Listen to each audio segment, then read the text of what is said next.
I'm going to give you the answer for this question, and the question is, in what country was the world's first ATM installed?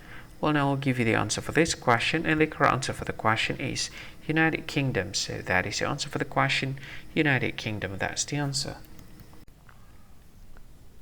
Hi, thank you so much for watching this video. If you find this video is very useful, you can help this channel to grow by subscribing this channel. Please this subscribe button and don't forget to like this video.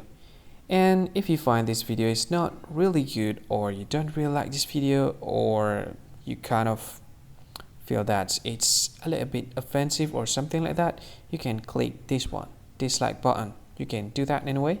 And if you want to share this video with your friend, you can share it by clicking this share button, and you can share it to any social media that you wish that is currently available at this time, like Facebook, Twitter, LinkedIn, and many others, right?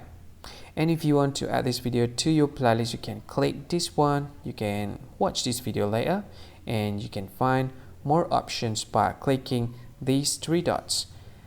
And yeah, don't forget to subscribe. I think that's all of it. Thank you so much for watching this video, and see you again in another video. Bye bye. See you again.